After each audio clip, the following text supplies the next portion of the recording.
रमेश और उर्मिला जी के 2 बेटे थे। बड़े बेटे का नाम था अंशुल और छोटे बेटे का नाम प्रदीप। दोनों की शादी हो चुकी थी।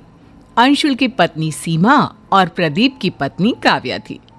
बड़े बेटे अंशुल की पत्नी सीमा सीधे सादी स्वभाव की, वहीं दूसरी तरफ प्रदीप की पत्नी बड़े ही चालू स्वभाव की। मम्मी जी, मैंने किचन का सारा काम कर दिया है, नाश्ता बन गया है। आपको जब भी खाना हो मुझे बता देना।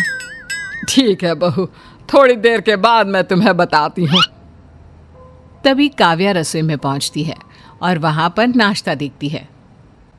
अरे क्या बात है, जेठानी जी ने तो अच्छा खासा ब्रेकफास्ट बना कर रखा हुआ है। जल्दी से अपना टिफिन पैक कर लेती हूँ, ऑफिस जाकर मजे से खाऊंगी। काव्या अपने टिफिन में खूब सारा ब्रेकफास्ट पैक कर लेती है, अपने लिए भी और अपनी ऑफिस की सहेली के लिए भी।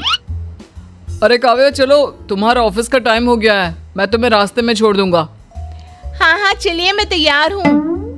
थोड़ी देर के बाद, सीमा बहू, मेरे लिए नाश्ता ले आओ। अरे मैंने तो इतना सारा ब्रेकफास्ट बना कर रखा था, कहाँ चला गया? अभी तक तो किसी ने खाया भी नहीं है। अरे क्या हुआ बहू, नाश्ता लाने में इतनी देर क्यों लग रही है?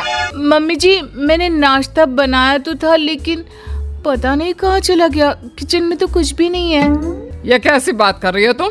नाश्ता कहाँ चला जाएगा? मुझे तो लगता है तुम मुझे पागल बना रही हो। तुम्हारा काम करने का मन नहीं है ना? नहीं नहीं मम्मी जी, ऐसी कोई बात नहीं है, मैंने सच में ब्रेकफास्ट बनाया था। शाम को काव्या ऑफिस से लौट कर आती है और वो डिनर बनाती है। खाना खाते वक्त उर्मिला जी अपनी नाराजगी दिखाती है। काव्या बहू, तुमने तो खाना पूरा बनाया है ना, कम तो नहीं पड़ जाएगा? मम्मी जी क्या बात है, आप ऐसा क्यों कह रही हैं? हाँ मम्मी, हमारे घर में तो नाश्ता खाना सब कुछ पूरा ही बनता है। आप आज ऐसे क्यों पूछ रही हैं? अरे बेटा, ये तो तू अपनी बीवी से ही पूछ। सुबह मेरे लिए नाश्ता ही नहीं बनाया। अरे भाभी, आपने ये क्या किया? मम्मी जी के लिए ब्रेकफास्ट क्यों नहीं बनाया? नहीं नहीं, ऐसी कोई बात नहीं है, ब्रेकफास्ट बनाया था मैंने, लेकिन पता नहीं कहाँ चला गया। अरे भाभी, घर में रखा हुआ नाश्ता कहाँ गायब हो जाएगा? आप भी कैसी बातें करती हैं? कोई बात नहीं मम्मी जी, मैंने खूब सारा खाना बनाया है, आप आराम से खाइए। हो सकता है भाभी का मन ना हो नाश्ता बनाने का, सीधे सीधे तो वो आपसे कह नहीं सकती, क्यों भाभी? सबकी बातें सुनकर सीमा चुपचाप रह जाती है। और फिर एक दिन, देखो बच्चों, अब हमारी उम्र हो चली है। हमारी जो भी जमा पूंजी है, मेरा मतलब है कि तुम्हारी माँ के गहने वगैरह, हम चाहते हैं कि वो अब हम तुम्हें दे दें। अब तुम लोग उनकी देखभाल करो और अपने पास रखो। लेकिन पापा, आप है ना सब संभाल कर रखने के लिए। अरे पापा जी ठीक ही तो कह रहे हैं, कल को भगवान न करे उनकी तबीयत ऊपर नीचे हो जाए, कुछ हो जाए। अब इस उम्र में किस चीज का क्या पता है ना?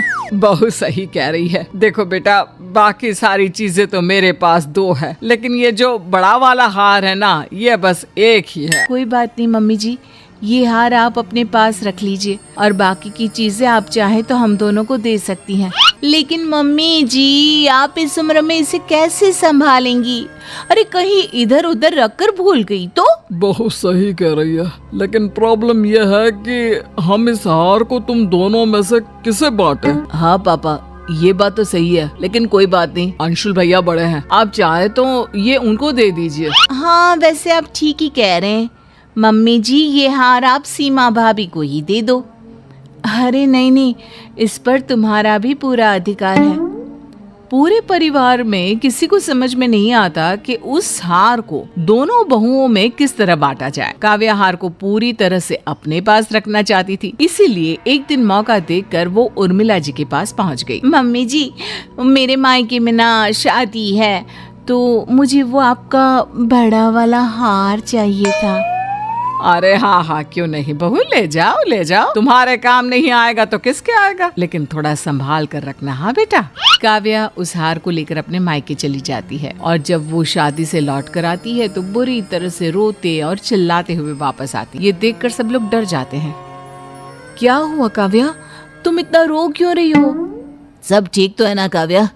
तुम्हारी हालत देखकर लग रहा है कि कुछ हो गया है। काव्या क्या हुआ? मैंने तुम्हें पहले ही अकेले जाने से मना किया था।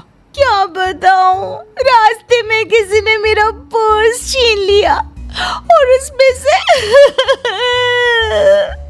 मम्मी जी का बड़ा वाला जो हार था ना। आप सब प्लीज मुझे माफ कर दीजिए। हे भगवान, ये सब क्या हो गया? वो हार तो बहुत महंगा था। मम्मी जी मुझे माफ कर दो, चोर ने मेरी गर्दन पर चाकू रख दिया था। अगर मैं उसे वो हार नहीं देती तो वो मुझे मार देता। अरे कोई बात नहीं बहू, हार तो बहुत आ जाएंगे। भगवान का शुक्र है कि तुम ठीक हो। हाँ ठीक कहते हैं आप। अगर हमारी बहू को कुछ हो जाता तो। तुम हार की चिंता मत करो काव्या, हम दूसरा हार बनवा लेंगे। तुम अपना ख्याल रखो। कुछ दिनों के बाद एक दिन अचानक काव्या की मम्मी काव्या के ससुराल आ जाती है। उस वक्त काव्या अपने ऑफिस में थी। कैसी हैं समधन जी? बहुत दिन हो गए, सोचा आपसे मिलकर आती हूँ। अरे बहुत अच्छा किया। और बताइए सब ठीक है ना? हाँ जी सब ठीक है। ये काव्या ना एक पैकेट मुझे दे गई थी जब शादी में आई थी। पहले तो मुझे पता ही नहीं था इसमें क्या है, लेकिन जब खोलकर देखा तो कुछ कीमती सामान था, इसलिए सोचा सही समय पर उसे वापस दे देती हूँ। अच्छा, जरा दिखाइए क्या है इसमें। उर्मिला जब उस पैकेट को खोलकर देखती है तो उसमें वही वाला हार निकलता है जिसके लिए काव्या ने कहा था कि वो चोरी हो गया है। जब काव्या ऑफिस से लौट कर आती है। काव्या, तुमने हम सबसे झूठ बोला। ये हार तुम्हारी मम्मी देकर गई है। काव्या, तुम्हें इस तरह झूठ बोलने की क्या जरूरत थी? बहू, अगर तुम्हें ये हार चाहिए था तो सीधे सीधे कह देती। मुझे माफ कर दीजिए, मुझे लगा कि मैं अपनी चालाकी से हार खोने का नाटक करूंगी और फिर वो हमेशा के लिए मेरे पास ही रहेगा। और मुझे क्या पता था कि मेरी अपनी मम्मी ही मेरी चालाकी को सबके सामने इस तरह खोल कर रख देगी। I am sorry.